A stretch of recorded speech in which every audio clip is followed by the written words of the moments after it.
Si vous n'aimez pas votre vie, rentrez chez vous, ayez une réunion avec vous-même et pensez à ce à quoi vous avez pensé. Au lieu de blâmer d'autres pour tout le reste, ayez une réunion avec vous-même et demandez-vous juste s'il n'est pas temps de vous débarrasser de vos pensées puantes.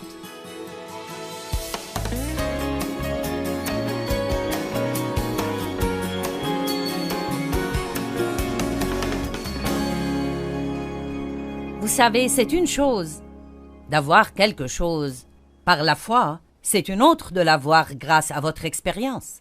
C'est une chose de l'avoir légalement, comme je l'appelle, il y a beaucoup de bénédictions qui sont légalement à vous, parce que Christ est mort, son sang a été versé, il a scellé une nouvelle alliance dans son sang, et en tant que croyants nés de nouveau, nous sommes cohéritiers avec lui et nous avons un héritage. Il est légalement à nous, c'est à nous, mais c'est sa possession qui devient parfois problématique pour les gens. Les Israélites sont sortis des chaînes de l'Égypte. Ils étaient esclaves en Égypte. C'est l'équivalent d'être esclaves du péché. Dieu leur a envoyé un libérateur, Moïse, et nous en a envoyé un, Jésus-Christ. Et nous sommes sortis de l'esclavage du péché. Ils ont été délivrés de l'esclavage de Pharaon et ils se sont dirigés vers un lieu appelé la terre promise. Nous sortons de l'esclavage du péché et nous entendons parler des promesses de Dieu et nous commençons à apprendre comment nous les approprier dans notre vie. Bien, les Israélites devaient passer par un lieu que la Bible appelle le désert. C'était un voyage de 11 jours à vol d'oiseau, tout droit à travers ce désert. Cependant, ça leur a pris 40 longues, malheureuses et pénibles années avant que certains d'entre eux finalement y entrent. La plupart d'eux n'y entrèrent pas d'ailleurs. De plusieurs millions qui sont sortis, à peu près 1,5 million avec les enfants, très peu entrèrent dans la terre promise. Josué, Caleb, et certains des enfants qui n'avaient pas encore atteint l'âge de raison, quand Dieu finalement en a eu assez et a dit « Vous n'allez pas entrer dans la terre promise ». Maintenant, nous regardons leur histoire et nous secouons la tête en pensant que c'est bête. Si c'est un voyage de 11 jours, comment ça a pu vous prendre 40 ans pour vous y rendre? Mais il faut que nous nous révélions ce soir et réalisions que beaucoup d'entre nous ont tourné autour des mêmes montagnes encore depuis trop longtemps. Et ma parole pour vous ce soir est il est temps de passer et d'avancer rapidement vers la terre promise. Or, ils pensaient que le problème, c'était leurs ennemis. C'était les Ismaélites et les Hivites et les Jébusites et les autres Hites. Et nous avons tous nos marques de nom en Hites. Ça peut être les mauvais maris Hites, les malotrus, voisinites, les maladies Hites, la pauvreté Hite, le mauvais passé Hite. Nous avons tous nos propres Hites et nous pensons que c'est le problème, le diable Hite. Si seulement il me laissait tranquille. Si ceci, si cela, c'est autre chose. Mais quand j'ai commencé cette étude, il y a de longues années, et que j'ai cherché et me suis approfondi là-dessus, je me suis rendu compte que très clairement dans les Écritures, le problème ce n'était pas leurs ennemis, parce que, voyez-vous, Dieu était de leur côté. Et si Dieu est pour nous, qui sera contre nous? Il n'y a rien dans ce monde qui peut nous vaincre si Dieu est pour nous. Et Dieu était de leur côté. Il leur a dit, si vous faites ce que je vous dis, vous pouvez faire un voyage rapide à travers ce désert et profiter de ma promesse. Mais ils n'ont pas fait cela. Ce n'étaient pas leurs ennemis. Ce n'étaient pas les Jébusites, les Pérézites, les Hivites qui étaient leurs ennemis. Ce n'étaient pas les géants dans le pays. C'était leur mauvais état d'esprit et leur mauvaise attitude. Ils ne savaient pas comment penser de la façon dont Dieu voulait qu'ils pensent. Vous pouvez absolument penser à votre sortie des chaînes et penser à votre voie vers la liberté si vous apprenez à penser de la manière dont Dieu veut que vous pensiez.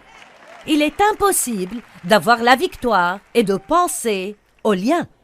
Il est impossible d'être heureux et de penser à la tristesse et la dépression. Il est impossible d'être libre du péché quand vous pensez que vous êtes lié par le péché. Il y a un grand exemple de cela en Romains chapitre 6. Romains 6, 2, Paul a dit « Comment pouvez-vous vivre dans le péché quand vous êtes mort au péché ?» La Bible nous dit que quand le Christ est mort, nous sommes morts en lui, qu'il a pris le péché sur la croix et que nous sommes morts au péché et vivant pour la justice. Que veut dire ceci? Il y a une part de vous, la part de vous née de nouveau, qui ne veut rien avoir à faire avec le péché. Elle est morte au péché. C'est pourquoi maintenant, quand vous péchez, ça vous gêne. Avant d'être né de nouveau, ça ne vous gênait pas, vous vous en moquiez. Vous aimiez ça, vous l'appréciez. Mais une fois que vous êtes né de nouveau, vous avez une nouvelle batterie de problèmes parce que vous ne pouvez plus pécher confortablement. Ça vous rend malheureux. Donc il y a une part de vous qui ne veut pas pécher. Cependant, vous continuez d'avoir avec vous la chair, des pensées non renouvelées, des émotions hors de contrôle et une volonté butée qui a besoin d'être travaillée par Dieu et le Saint-Esprit. C'est ça en fait votre désert. Notre âme qui n'est pas encore renouvelée par la parole est notre désert. Nous devons apprendre comment laisser Dieu qui est dans notre esprit envahir notre âme. Il ne veut pas vivre seulement dans cette petite place de l'esprit. Il veut être dans vos pensées, dans vos émotions, dans votre volonté, dans vos finances, dans vos relations, dans vos distractions, et il veut finalement être vu à travers vous comme une lumière éclatante, afin que le monde dise « Cette personne a quelque chose que je veux ». Que quelqu'un rende gloire à Dieu.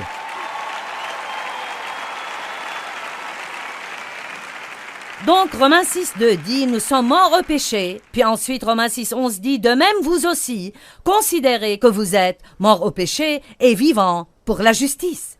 Le verbe « considérer » ici indique un processus de vos pensées. Donc, vous pourriez dire qu'en Romains 6.2, il est dit « Vous êtes morts au péché ». Puis qu'en Romains 6.11, il est dit « Maintenant, pensez que vous êtes morts au péché. Croyez que vous êtes morts au péché. » Donc nous disons « Je suis mort au péché » et chantons des chants disant que nous sommes libres en Christ et pas que nous avons peur du péché. Nous disons que nous sommes dépendants, je ne peux pas surmonter ça, c'est difficile, je ne peux pas me débarrasser de ceci et nous restons prisonniers dans cette zone déserte. Nous devons commencer à penser comme Dieu pense et dire ce que Dieu dit et ça va nous faire prendre le chemin le plus court à travers le désert et commencer à vivre dans les promesses de Dieu. Vous pouvez contrôler vos pensées avec l'aide de Dieu, beaucoup d'aide du Saint-Esprit, en vous appuyant beaucoup sur le Saint-Esprit. Vous pouvez contrôler vos pensées, mais pas tant que vous n'apprenez pas à faire un inventaire de vos pensées. Je peux l'appeler penser à ce à quoi vous êtes en train de penser. Où va la tête? L'homme suit. Si vous n'aimez pas votre vie, rentrez chez vous, ayez une réunion avec vous-même et pensez à ce à quoi vous avez pensé. Au lieu de blâmer d'autres pour tout le reste, ayez une réunion avec vous-même et demandez-vous juste s'il n'est pas temps de vous débarrasser de vos pensées puantes. Amen. Fixez vos pensées et gardez-les fixées sur de bonnes choses. Vous savez, une des deux écritures les plus populaires qu'on utilise quand on enseigne sur les pensées sont 2 Corinthiens 10, 4 et 5, les armes que nous utilisons ne sont pas charnelles. Ce sont les armes puissantes de Dieu pour détruire des forteresses, abattre les imaginations et les raisonnements. Nous faisons prisonnière toute pensée pour l'amener à obéir à Jésus-Christ. Donc il y a un combat dans nos pensées. Fausses idées, raisonnements et théories qui ne s'accordent pas avec la parole et la Bible nous donnent la responsabilité de les détecter et de les abattre. Maintenant, ce n'est pas notre responsabilité par nous-mêmes parce que quand vous vous appuyez sur le Saint-Esprit, vous devez dire « Dieu, je te demande de me rendre compte quand je pense de mauvaises pensées. » Juste prier. « Dieu, fais-moi me rendre compte chaque fois que je pense de mauvaises pensées.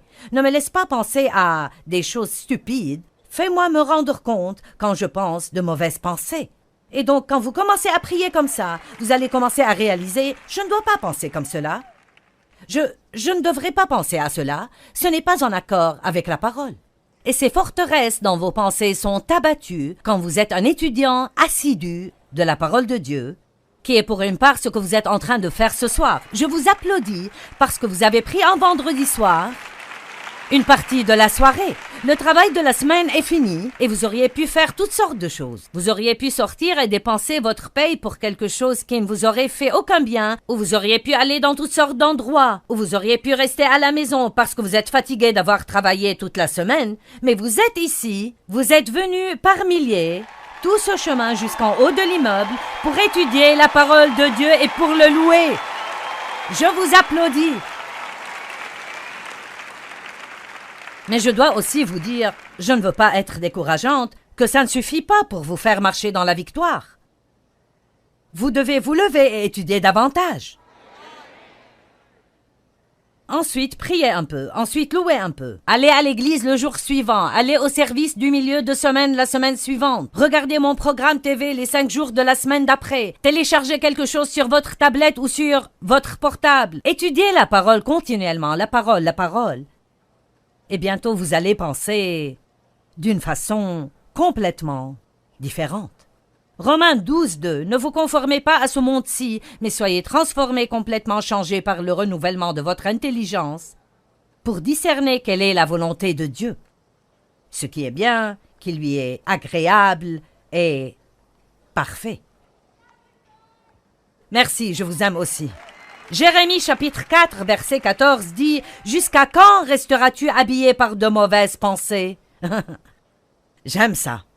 Jérémie 4, 14 « Jusqu'à quand resteras-tu habité par de mauvaises pensées ?» Donc, la première chose que j'ai détectée, que je sentais que c'était un problème pour les Israélites, et qui contribuait au fait qu'ils mettaient tant de temps à avoir la victoire, et aussi la raison pour laquelle beaucoup d'entre eux n'ont jamais eu la victoire du tout. Et vous savez, il y a beaucoup de gens qui croient en Jésus et qui iront au ciel, mais ne profiteront jamais de la victoire ici, sur la terre. Le savez-vous? Vous pouvez aller au ciel sans victoire. Vous êtes sauvés par le sang du Christ, mais pour profiter du voyage, la victoire est nécessaire et je pense que pour être un témoin correct pour les autres, il faut la voir fonctionner dans votre vie. Amen. Donc, la première chose que j'ai vue, c'était qu'ils n'avaient pas une vision positive du futur. Ils parlaient toujours du passé. Ils pensaient que leur passé dictait leur futur. Et je suis ici pour vous dire que peu importe ce qui vous est arrivé dans le passé, peu importe ce qui se passe dans votre vie maintenant, cela n'a pas le pouvoir de vous empêcher d'avoir un futur extraordinairement génial si vous apprenez à regarder dans l'esprit. La Bible dit, en Isaïe 11, que Jésus ne regardait ni ne décidait des choses qu'il entendait de ses oreilles et voyait de ses yeux.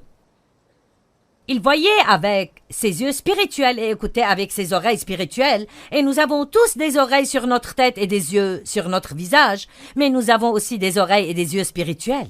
Avec nos yeux naturels, nous voyons ce qui se passe et ce qui arrive dans notre vie, mais avec nos yeux spirituels, nous voyons ce que nous ne pouvons voir avec ces yeux-ci. Nous regardons avec une attitude de foi et nous disons « Dieu dit que je peux avoir un bon futur et je crois que je peux avoir un bon futur. » J'étais récemment dans un Starbucks dans une ville dans l'Utah. Une femme m'a reconnue et a commencé à me parler. Elle a dit « J'ai écrit à votre ministère et vous ai parlé de mes problèmes. » Et ainsi de suite. Elle a commencé à me raconter ses problèmes. Elle a dit « Oui, je vais vous dire. » Elle a dit « Dans ma vie, j'ai été jetée sous le bus. » Je ne lui ai pas dit ceci parce que je ne voulais pas la blesser, mais quand je suis partie, j'ai pensé « Madame, j'ai aussi été jetée sous le bus, mais maintenant je le conduis. » Amen. Bien, elle s'est juste arrêtée à « j'ai été jetée sous le bus ». Et je peux vous dire, elle va être assise quelque part à raconter la même triste histoire à quelqu'un dans 1 an, dans 5 ans, dans 10 ans. Seulement son histoire va être de plus en plus amère et va paraître encore pire parce qu'elle n'avait pas d'espoir de changement dans sa vie. Et j'ai essayé de lui dire, eh bien, Dieu peut changer les choses, vous devez avoir confiance et croire en Dieu. Et tout ce que je recevais comme réponse à chaque fois, c'était un mur ou une quelconque excuse. Son cas était un cas spécial, ce n'était pas comme tous les autres cas, personne n'avait jamais souffert comme elle avait été jetée sous le bus et elle était allongée sous les 4 roues et elle n'avait aucune intention de sortir de sous ce bus. Bon, j'ai décidé de conduire ce bus stupide. Et vous pouvez faire la même chose. Mais écoutez-moi bien, ce n'est pas quelque chose que quelqu'un peut décider à votre place. Chaque personne doit décider cela elle-même. J'aimerais que nous regardions un exemple dans Genèse au chapitre 13. Nous voyons ici un homme, Abraham, qui a tout perdu, et cependant il finit avec plus que ce qu'il avait perdu. Dans l'économie de Dieu, vous pouvez perdre jusqu'à la moindre chose que vous avez, et si vous voyez avec les yeux de la foi, vous finissez avec davantage que ce que vous avez laissé. Job avait tout perdu, avait des problèmes terribles, et à la fin, Dieu lui a donné 2 fois plus que ce qu'il avait perdu. Abraham avait béni son neveu Lot en lui partageant ce qu'il avait, et ensuite, ils sont devenus si prospères tous les deux, ils avaient tellement de troupeaux et tellement d'employés qu'ils ne s'entendaient plus, les employés. Et donc, Abraham, à l'avoir Lot, prit l'initiative, voulant être un artisan de paix, et il a dit « Je te prie qu'il n'y ait pas de conflit entre nous. Décide quelle part du pays tu veux, et je prendrai ce que tu ne me prends pas. » Voici, je pense que c'est une attitude plutôt extraordinairement humble ici.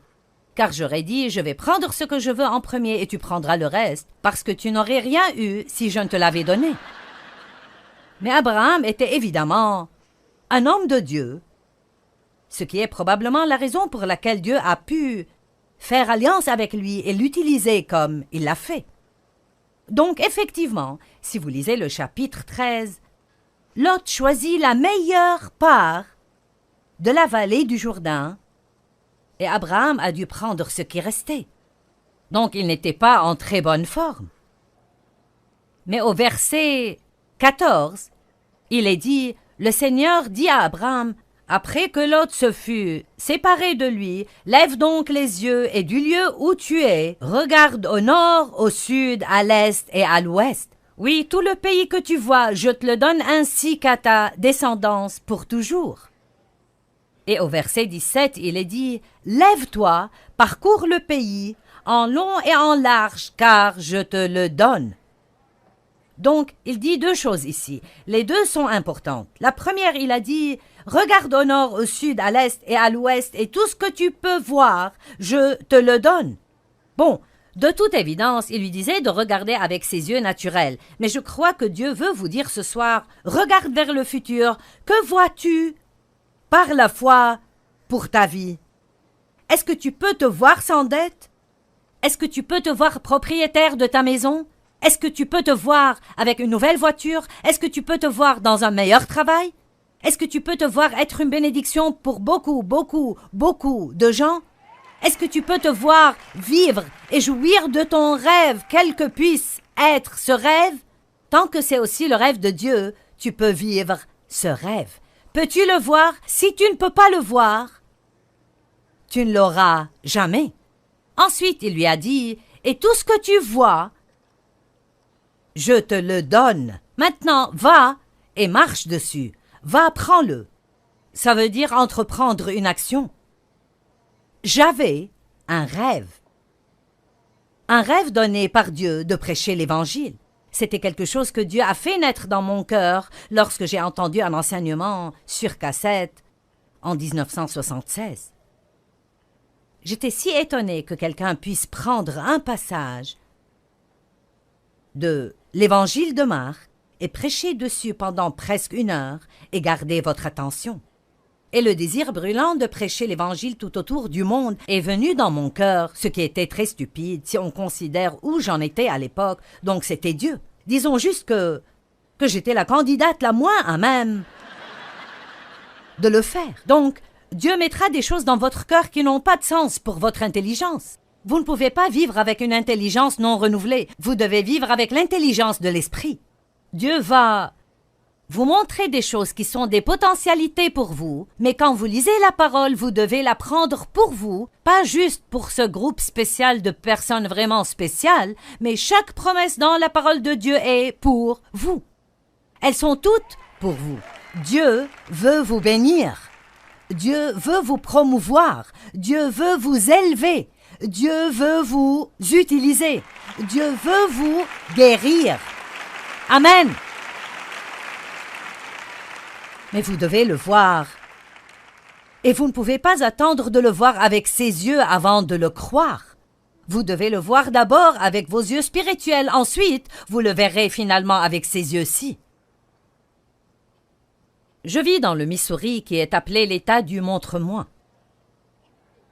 Eh bien, dans l'économie de Dieu, vous devez d'abord le croire, le voir avec vos yeux de foi, et ensuite vous le verrez finalement dans le naturel. Néanmoins, même si je proclamais par la foi ce que je croyais que Dieu m'avait dit et donné, je proclamais ces promesses comme m'appartenant, je devais quand même aller et prendre possession de ce pays. Maintenant, l'expression « prendre possession » est intéressante car, si vous l'étudiez, elle signifie déposséder les occupants actuels et ensuite prendre le pays. Donc, il y avait des ennemis dans la terre promise et ils ne voulaient pas s'occuper des ennemis. Donc les Israélites n'y entraient pas. Ils continuaient juste d'errer encore et encore en attendant que Dieu fasse quelque chose avec les ennemis avant d'entrer et de prendre ce que Dieu leur avait dit de prendre. Bon, voilà un point intéressant. En fait, en 2 ans, ils étaient arrivés à la frontière de la terre promise. Et si je vous emmène à Deutéronome chapitre 1, ce que je vais faire maintenant, allons à Deutéronome 1. Deutéronome chapitre 1, verset 20. Je vous ai dit, vous voici, arrivés près de la région montagneuse des Amorites que notre Dieu nous donne. C'est Moïse qui dit cela. Vois, le Seigneur ton Dieu t'a remis le pays. Monte, prends-en possession. Comme le Seigneur, le Dieu de tes pères, te l'a promis. Ne crains pas, ne te laisse pas abattre. Alors vous êtes tous venus à moi et vous m'avez dit, envoyons donc des hommes devant nous. Ils feront pour nous une reconnaissance du pays ainsi qu'un rapport sur le chemin où nous devrons monter et sur les villes où nous arriverons. Cela m'a paru bon et j'ai pris parmi vous 12 hommes et je les ai envoyés. Ce sont les 12 espions qui sont entrés faire une reconnaissance dans la terre promise. Et effectivement, le verset 25 dit, ils y ont cueilli des fruits du pays et nous les ont rapportés. Ils nous ont déclaré, le pays que le Seigneur notre Dieu va nous donner est un bon pays. Regardez le verset 26. Pourtant, vous vous êtes révoltés contre les commandements de votre Dieu en refusant d'y aller. Je n'ai pas le temps de tout lire, mais plus loin. Ils ont décidé, bien maintenant, nous y irons. Et Dieu a dit, n'essayez pas d'entrer maintenant, parce que je ne suis pas avec vous. Vous auriez dû y aller quand je vous l'ai dit. Donc les voilà, arrivés à la frontière de la terre promise, et quand Dieu leur a dit « Maintenant c'est le moment de posséder le pays », ils n'y sont pas allés, ils se sont rebellés contre Dieu, et ils ont erré encore 38 ans dans le désert, et beaucoup d'entre eux, ils sont morts. Bon, maintenant, je veux vous enseigner une petite leçon. Quand Dieu dit « Il est temps de vous occuper de quelque chose »,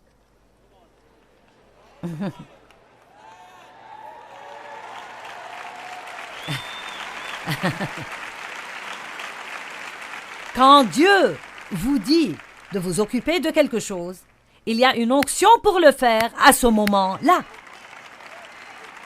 Et vous ne pouvez pas le mettre de côté jusqu'à un moment plus pratique ou un moment apparemment plus facile ou un moment où vous vous sentez prêt, parce qu'alors vous pouvez décider « J'en ai marre de supporter ça, je pense que je vais m'en occuper maintenant » et puis vous rendre compte que Dieu ne vous a pas oint à ce moment-là. Nous devons apprendre que quand Dieu touche des choses dans nos vies, il faut le prendre sérieusement.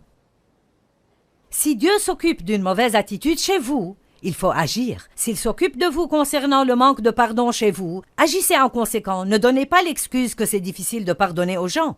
Je vais vous dire ce qui est difficile. Haïr les gens, c'est bien plus dur que de pardonner aux gens.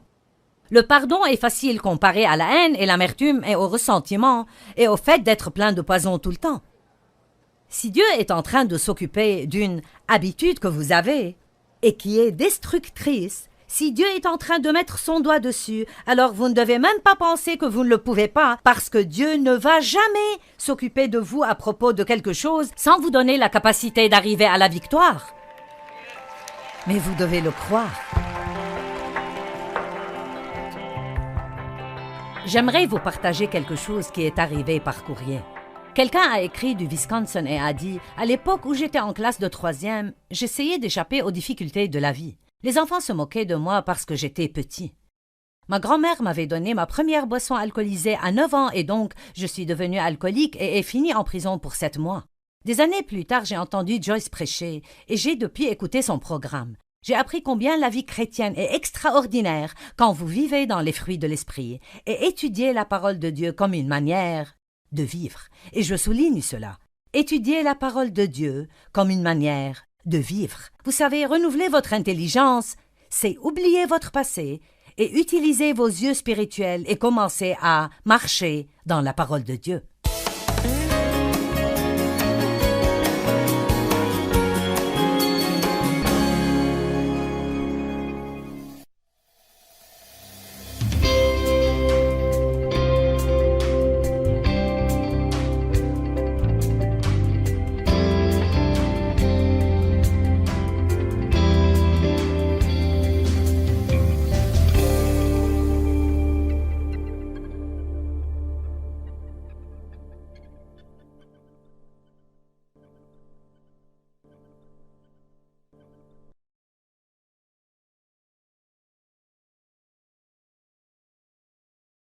Si vous n'aimez pas votre vie, rentrez chez vous, ayez une réunion avec vous-même et pensez à ce à quoi vous avez pensé.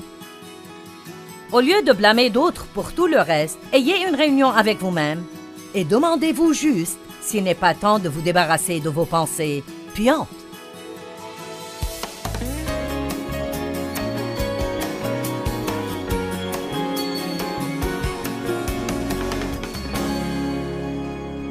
Vous savez, c'est une chose d'avoir quelque chose par la foi, c'est une autre de l'avoir grâce à votre expérience. C'est une chose de l'avoir légalement, comme je l'appelle, il y a beaucoup de bénédictions qui sont légalement à vous, parce que Christ est mort, son sang a été versé, il a scellé une nouvelle alliance dans son sang, et en tant que croyants nés de nouveau, nous sommes cohéritiers avec lui et nous avons un héritage. Il est légalement à nous, c'est à nous, mais c'est sa possession qui devient parfois problématique pour les gens. Les Israélites sont sortis des chaînes de l'Égypte. Ils étaient esclaves en Égypte. C'est l'équivalent d'être esclaves du péché. Dieu leur a envoyé un libérateur, Moïse, et nous en a envoyé un, Jésus-Christ. Et nous sommes sortis de l'esclavage du péché. Ils ont été délivrés de l'esclavage de Pharaon et ils se sont dirigés vers un lieu appelé la terre promise. Nous sortons de l'esclavage du péché et nous entendons parler des promesses de Dieu et nous commençons à apprendre comment nous les approprier dans notre vie. Bien, les Israélites devaient passer par un lieu que la Bible appelle le désert. C'était un voyage de 11 jours à vol d'oiseau, tout droit à travers ce désert. Cependant, ça leur a pris 40 longues, malheureuses et pénibles années avant que certains d'entre eux finalement y entrent. La plupart d'eux n'y entrèrent pas d'ailleurs. De plusieurs millions qui sont sortis, à peu près 1,5 million avec les enfants, très peu entrèrent dans la terre promise. Josué, Caleb, et certains des enfants qui n'avaient pas encore atteint l'âge de raison, quand Dieu finalement en a eu assez et a dit « Vous n'allez pas entrer dans la terre promise ». Maintenant, nous regardons leur histoire et nous secouons la tête en pensant que c'est bête. Si c'est un voyage de 11 jours, comment ça a pu vous prendre 40 ans pour vous y rendre? Mais il faut que nous nous réveillions ce soir et réalisions que beaucoup d'entre nous ont tourné autour des mêmes montagnes encore depuis trop longtemps. Et ma parole pour vous ce soir est il est temps de passer et d'avancer rapidement vers la terre promise. Or, ils pensaient que le problème, c'était leurs ennemis. C'était les Ismaélites et les Hivites et les Jébusites et les autres Hites. Et nous avons tous nos marques de nom en Hites. Ça peut être les mauvais maris Hites, les malotrus, voisinites, les maladies Hites, la pauvreté Hite, le mauvais passé Hite. Nous avons tous nos propres Hites et nous pensons que c'est le problème, le diable Hite. Si seulement il me laissait tranquille. Si ceci, si cela, c'est autre chose.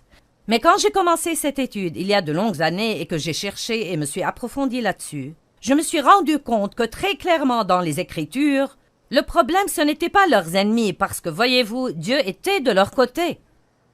Et si Dieu est pour nous, qui sera contre nous? Il n'y a rien dans ce monde qui peut nous vaincre si Dieu est pour nous. Et Dieu était de leur côté. Il leur a dit, si vous faites ce que je vous dis, vous pouvez faire un voyage rapide à travers ce désert et profiter de ma promesse. » Mais ils n'ont pas fait cela. Ce n'étaient pas leurs ennemis, ce n'étaient pas les Jébusites, les Pérézites, les Hivites qui étaient leurs ennemis, ce n'étaient pas les géants dans le pays, c'était leur mauvais état d'esprit et leur mauvaise attitude. Ils ne savaient pas comment penser de la façon dont Dieu voulait qu'ils pensent. Vous pouvez absolument penser à votre sortie des chaînes et penser à votre voie vers la liberté si vous apprenez à penser de la manière dont Dieu veut que vous pensiez. Il est impossible d'avoir la victoire et de penser au lien. Il est impossible d'être heureux et de penser à la tristesse et la dépression. Il est impossible d'être libre du péché quand vous pensez que vous êtes lié par le péché. Il y a un grand exemple de cela en Romains chapitre 6.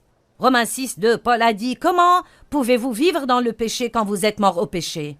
La Bible nous dit que quand le Christ est mort, nous sommes morts en lui, qu'il a pris le péché sur la croix et que nous sommes morts au péché et vivants pour la justice. Que veut dire ceci? Il y a une part de vous, la part de vous née de nouveau, qui ne veut rien avoir à faire avec le péché.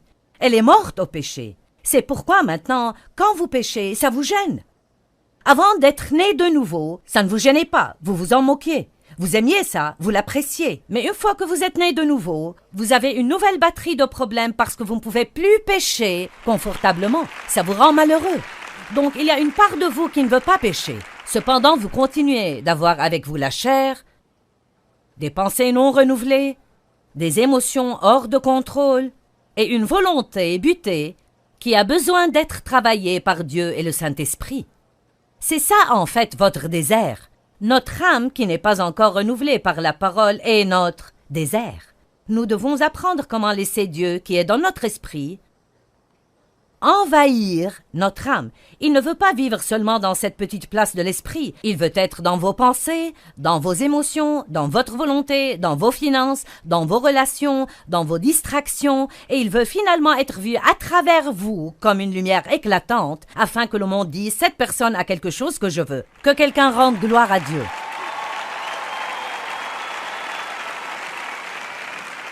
Donc, Romains 6, 2 dit « Nous sommes morts au péché ». Puis ensuite, Romains 6, 11 dit « De même, vous aussi, considérez que vous êtes morts au péché et vivants pour la justice ».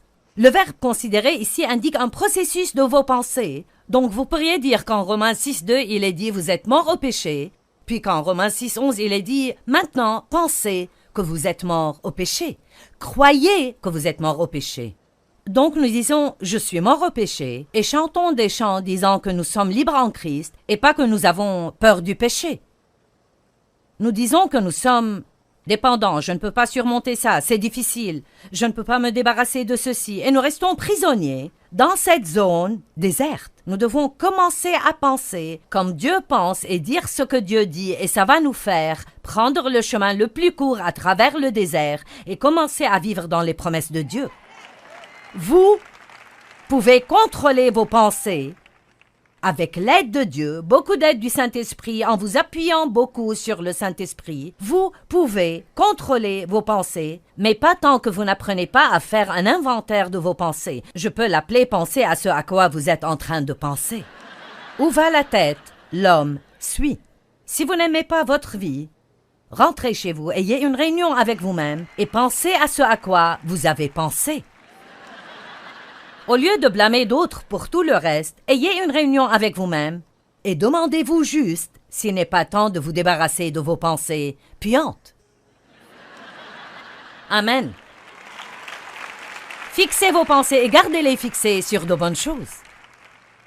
Vous savez, une des deux écritures les plus populaires qu'on utilise quand on enseigne sur les pensées sont 2 Corinthiens 10, 4 et 5, les armes que nous utilisons ne sont pas charnelles. Ce sont les armes puissantes de Dieu pour détruire des forteresses, abattre les imaginations et les raisonnements.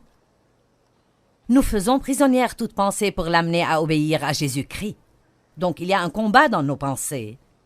Fausses idées, raisonnements et théories qui ne s'accordent pas avec la parole et la Bible nous donnent la responsabilité de les détecter et de les abattre. Maintenant, ce n'est pas notre responsabilité par nous-mêmes parce que quand vous vous appuyez sur le Saint-Esprit, vous devez dire « Dieu, je te demande de me rendre compte quand je pense de mauvaises pensées. Juste prier. Dieu, fais-moi me rendre compte chaque fois que je pense de mauvaises pensées. Ne me laisse pas penser à des choses stupides. Fais-moi me rendre compte quand je pense de mauvaises pensées. Et donc, quand vous commencez à prier comme ça, vous allez commencer à réaliser « Je ne dois pas penser comme cela.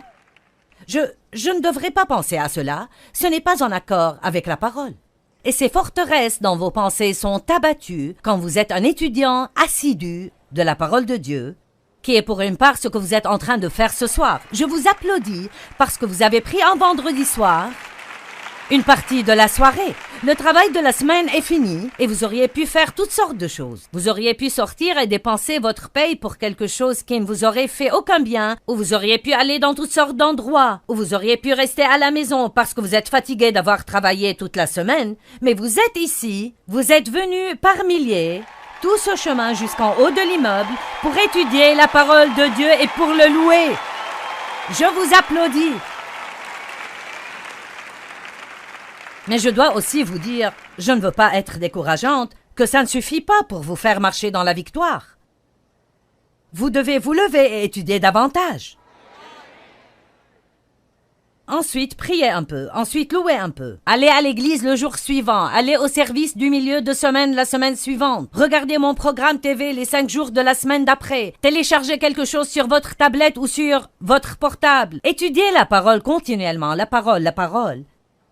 Et bientôt vous allez penser d'une façon complètement différente.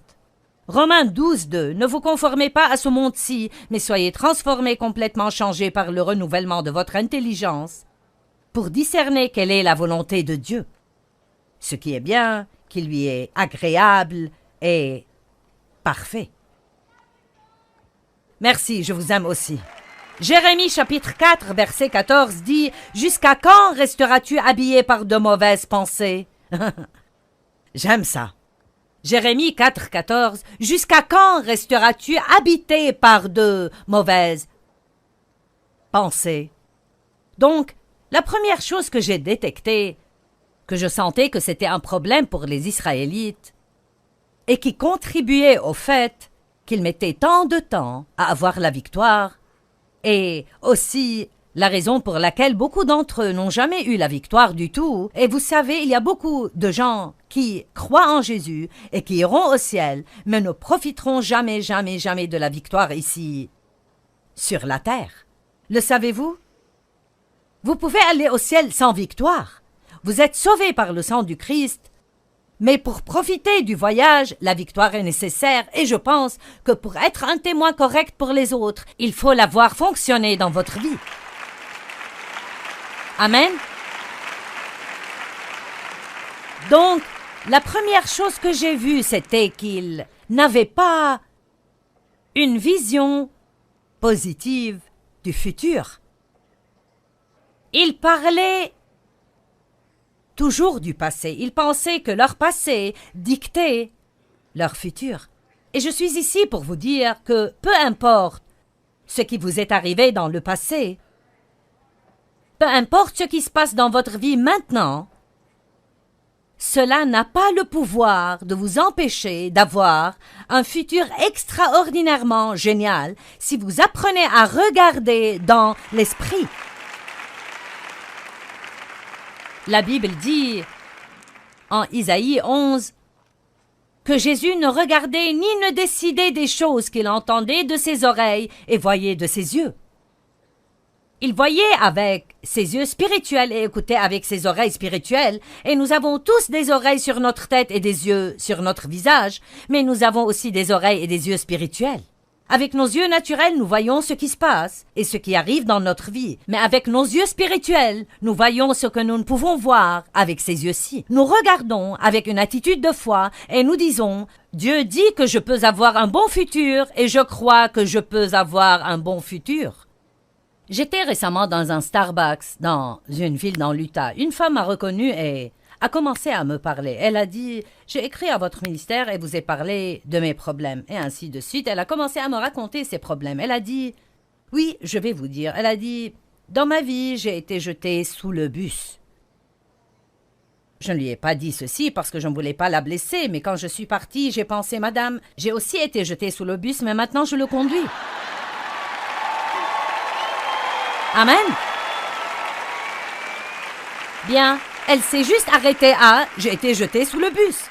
Et je peux vous dire, elle va être assise quelque part à raconter la même triste histoire à quelqu'un dans 1 an, dans 5 ans, dans 10 ans. Seulement son histoire va être de plus en plus amère et va paraître encore pire parce qu'elle n'avait pas d'espoir de changement dans sa vie. Et j'ai essayé de lui dire, eh bien, Dieu peut changer les choses, vous devez avoir confiance et croire en Dieu. Et tout ce que je recevais comme réponse à chaque fois, c'était un mur ou une quelconque excuse. Son cas était un cas spécial, ce n'était pas comme tous les autres cas, personne n'avait jamais souffert comme elle avait été jetée sous le bus, et elle était allongée sous les 4 roues, et elle n'avait aucune intention de sortir de sous ce bus. Bon, j'ai décidé de conduire ce bus stupide.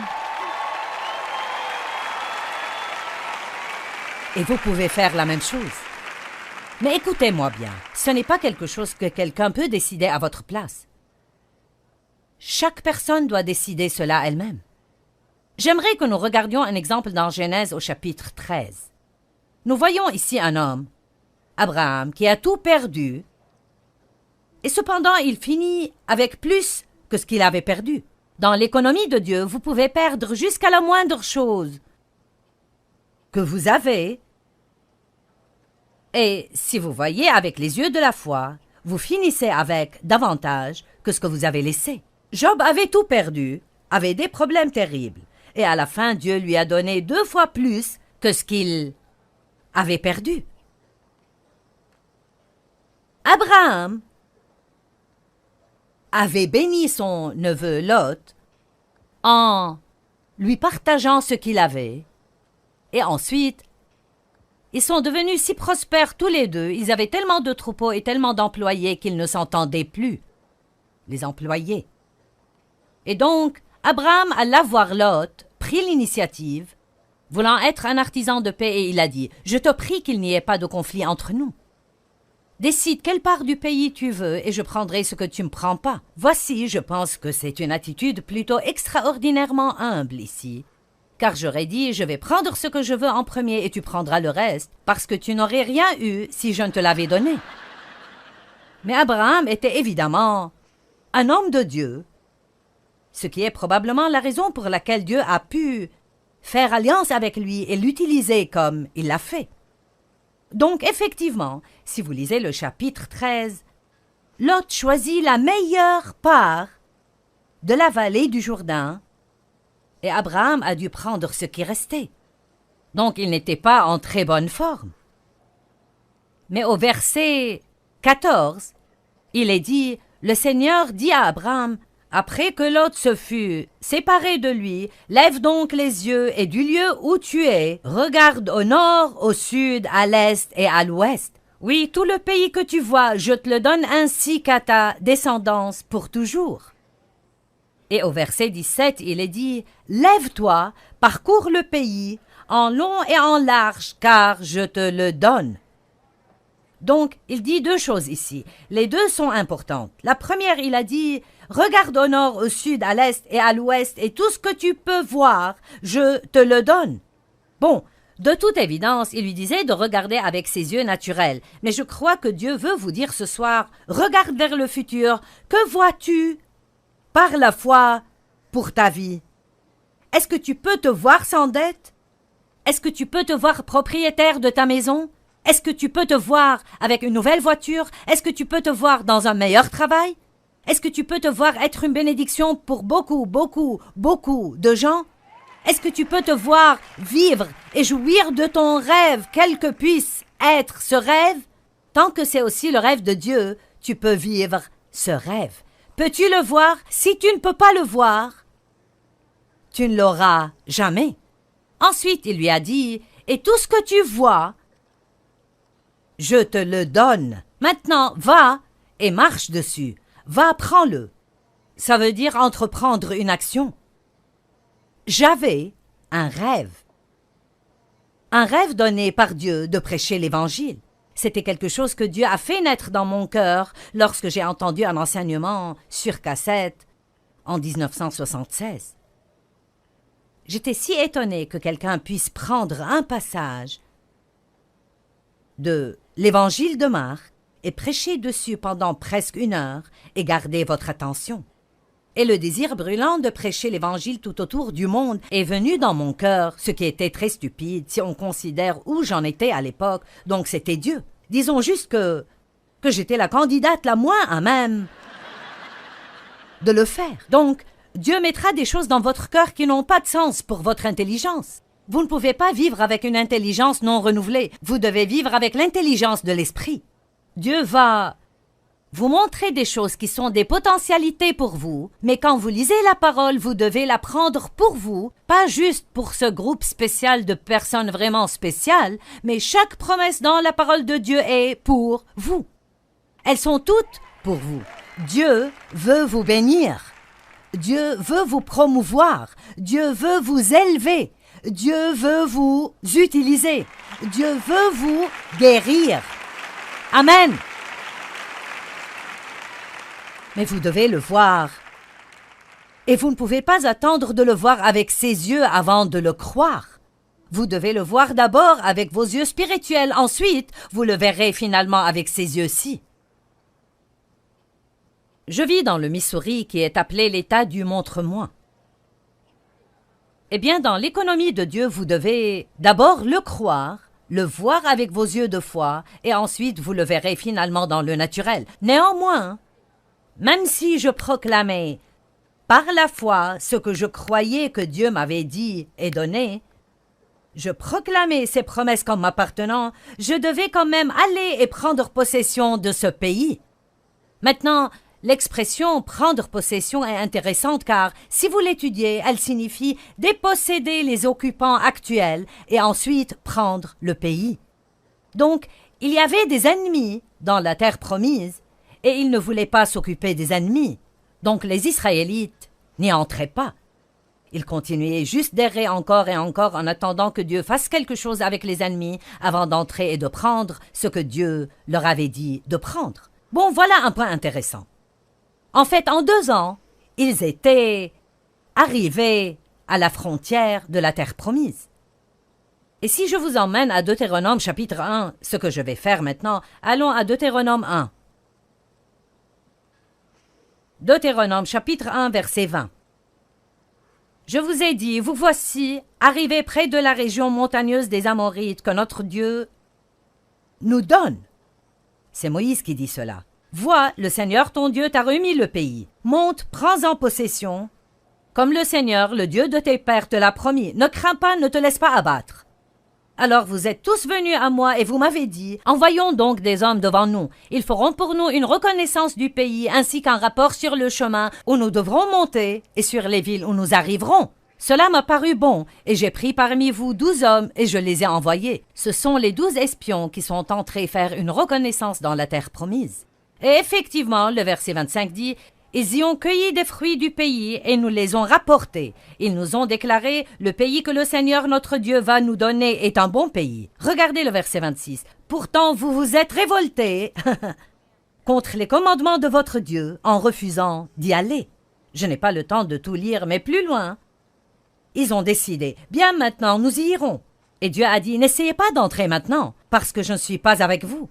Vous auriez dû y aller quand je vous l'ai dit. Donc les voilà, arrivés à la frontière de la terre promise, et quand Dieu leur a dit, maintenant c'est le moment de posséder le pays, ils n'y sont pas allés, ils se sont rebellés contre Dieu, et ils ont erré encore 38 ans dans le désert, et beaucoup d'entre eux, ils sont morts. Bon, maintenant, je veux vous enseigner une petite leçon.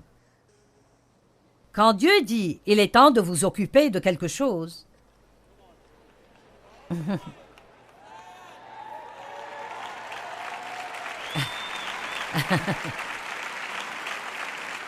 quand Dieu vous dit de vous occuper de quelque chose, il y a une onction pour le faire à ce moment-là. Et vous ne pouvez pas le mettre de côté jusqu'à un moment plus pratique ou un moment apparemment plus facile ou un moment où vous vous sentez prêt, parce qu'alors vous pouvez décider « j'en ai marre de supporter ça, je pense que je vais m'en occuper maintenant » et puis vous rendre compte que Dieu ne vous a pas oint à ce moment-là. Nous devons apprendre que quand Dieu touche des choses dans nos vies, Il faut le prendre sérieusement. Si Dieu s'occupe d'une mauvaise attitude chez vous, il faut agir. S'il s'occupe de vous concernant le manque de pardon chez vous, agissez en conséquent. Ne donnez pas l'excuse que c'est difficile de pardonner aux gens.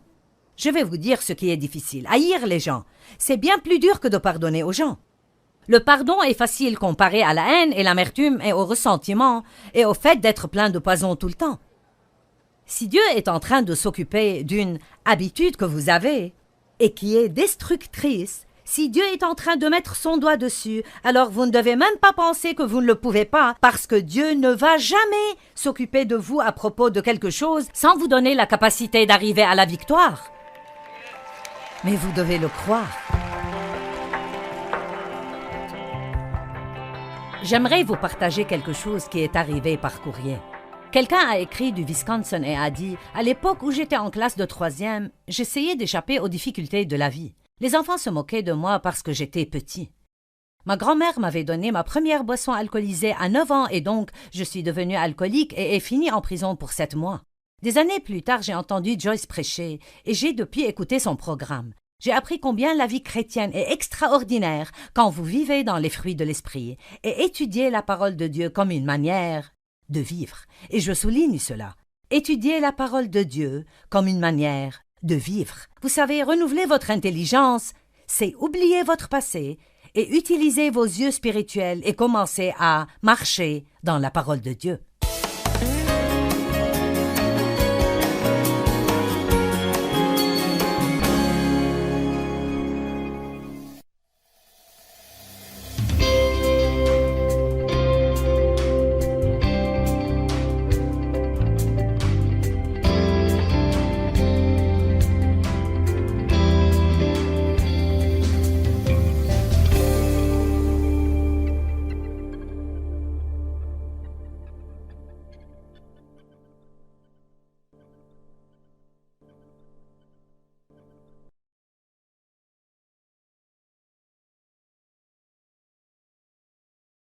Si vous n'aimez pas votre vie, rentrez chez vous, ayez une réunion avec vous-même et pensez à ce à quoi vous avez pensé. Au lieu de blâmer d'autres pour tout le reste, ayez une réunion avec vous-même et demandez-vous juste s'il n'est pas temps de vous débarrasser de vos pensées puantes.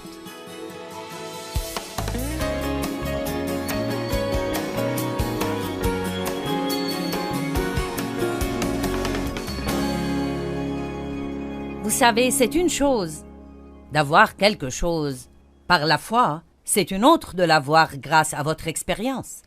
C'est une chose de l'avoir légalement, comme je l'appelle, il y a beaucoup de bénédictions qui sont légalement à vous, parce que Christ est mort, son sang a été versé, il a scellé une nouvelle alliance dans son sang, et en tant que croyants nés de nouveau, nous sommes cohéritiers avec lui et nous avons un héritage. Il est légalement à nous, c'est à nous, mais c'est sa possession qui devient parfois problématique pour les gens.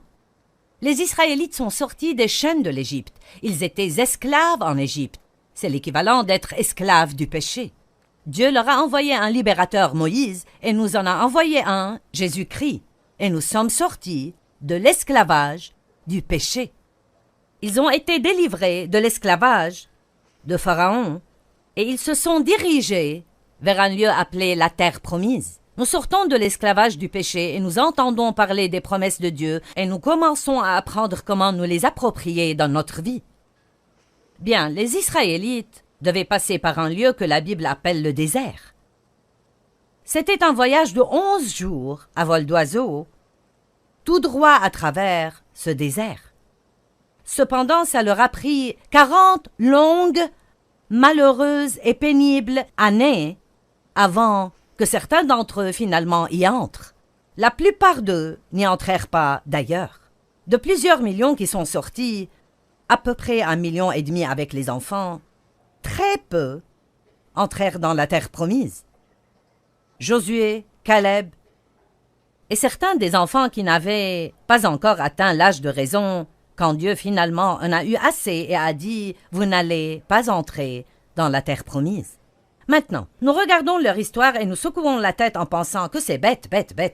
Si c'est un voyage de 11 jours, comment ça a pu vous prendre 40 ans pour vous y rendre? Mais Il faut que nous nous réveillions ce soir et réalisions que beaucoup d'entre nous ont tourné autour des mêmes montagnes encore et encore depuis trop longtemps. Et ma parole pour vous ce soir est: il est temps de passer et d'avancer rapidement vers la terre promise. Or, ils pensaient que le problème c'était leurs ennemis. C'était les Ismaélites et les Hivites et les Jébusites et les autres Hites. Et nous avons tous nos marques de nom en Hites. Ça peut être les mauvais maris hites, les malotrus, voisinites, les maladies hites, la pauvreté hite, le mauvais passé hite. Nous avons tous nos propres hites et nous pensons que c'est le problème, le diable hite. Si seulement il me laissait tranquille. Si ceci, si cela, c'est autre chose. Mais quand j'ai commencé cette étude, il y a de longues années, et que j'ai cherché et me suis approfondi là-dessus, je me suis rendu compte que très clairement dans les Écritures, le problème ce n'était pas leurs ennemis parce que, voyez-vous, Dieu était de leur côté. Et si Dieu est pour nous, qui sera contre nous? Il n'y a rien dans ce monde qui peut nous vaincre si Dieu est pour nous. Et Dieu était de leur côté. Il leur a dit: si vous faites ce que je vous dis, vous pouvez faire un voyage rapide à travers ce désert et profiter de ma promesse. Mais ils n'ont pas fait cela. Ce n'étaient pas leurs ennemis. Ce n'étaient pas les Jébusites, les Pérézites, les Hivites qui étaient leurs ennemis. Ce n'étaient pas les géants dans le pays. C'était leur mauvais état d'esprit et leur mauvaise attitude. Ils ne savaient pas comment penser de la façon dont Dieu voulait qu'ils pensent. Vous pouvez absolument penser à votre sortie des chaînes et penser à votre voie vers la liberté si vous apprenez à penser de la manière dont Dieu veut que vous pensiez. Il est impossible d'avoir la victoire et de penser au lien. Il est impossible d'être heureux et de penser à la tristesse et la dépression. Il est impossible d'être libre du péché quand vous pensez que vous êtes lié par le péché. Il y a un grand exemple de cela en Romains chapitre 6. Romains 6, 2, Paul a dit: comment pouvez-vous vivre dans le péché quand vous êtes mort au péché? La Bible nous dit que quand le Christ est mort, nous sommes morts en lui, qu'il a pris le péché sur la croix et que nous sommes morts au péché et vivants pour la justice. Que veut dire ceci? Il y a une part de vous, la part de vous née de nouveau, qui ne veut rien avoir à faire avec le péché.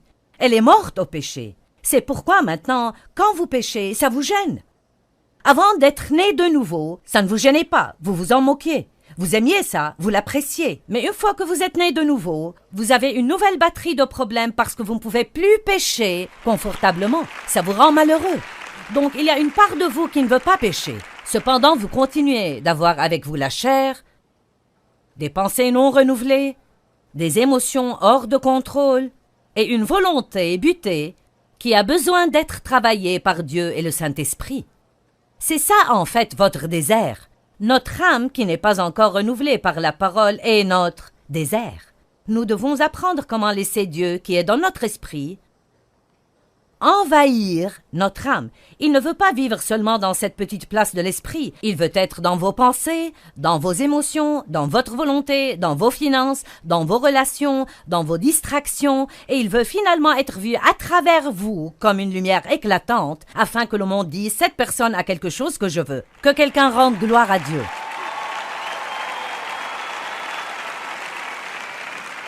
Donc, Romains 6, 2 dit: nous sommes morts au péché. Puis ensuite, Romains 6, 11 dit: de même vous aussi, considérez que vous êtes morts au péché et vivants pour la justice. Le verbe considérer ici indique un processus de vos pensées. Donc, vous pourriez dire qu'en Romains 6, 2, il est dit: vous êtes morts au péché.